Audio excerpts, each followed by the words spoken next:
નમસ્કાર મિત્રો, હું છું મનીષ ભંડેરી. ગુજરાતમાં જ્યારથી ભાજપની સરકાર આવી ત્યારથી શિક્ષણ છે એ ખાડે ગયું છે. ડ્રોપ આઉટ રેશિયો છે એ દિન પ્રતિદિન છે એ વધી રહ્યો છે. સરકારી પ્રાથમિક શાળા, સરકારી માધ્યમિક અને સરકારી હાયર સેકન્ડરી શાળાઓ દિન પ્રતિદિન છે એ બંધ થતી જાય છે.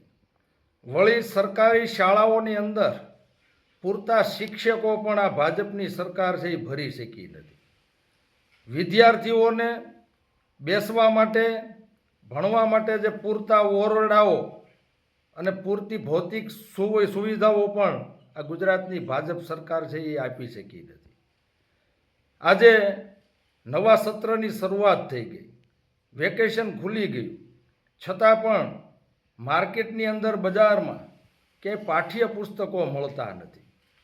એટલે ગુજરાતમાં તમારું 32 વર્ષથી શાસન, તમારા શિક્ષણ ખાતાને ખબર છે કે 8 જૂન 2026ના રોજ વેકેશન ખુલે છે, શાળાઓ શરૂ થવા જઈ રહી છે, તો 3 મહિના અગાઉ તમે પુસ્તકો કેમ છાપી નથી શકતા?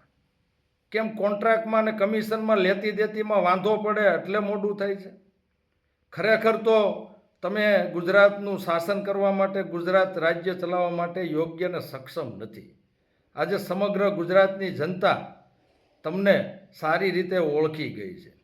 જો તમે શિક્ષણ માટે યોગ્ય સમયે જો વિદ્યાર્થીઓને પુસ્તકો પૂરા ન પાડી શકતા હો તો ગુજરાતમાં શિક્ષણનો દર તમે ઊંચો ક્યાંથી લઈ આવો? એટલે તમારે જે કામ કરવાનું છે એ કરો, તાઇફાઓ બંધ કરો. આજે વેકેશન ખુલી ગયું છે, શાળાઓ શરૂ થઈ ગઈ છે. ગુજરાતના વિદ્યાર્થીઓને સમયસર સરકારી પાઠ્યપુસ્તકો મળે એવી સુવિધા ઉપલબ્ધ કરાવો. અસ્તુ. જય હિન્દ, જય જય ગરવી ગુજરાત.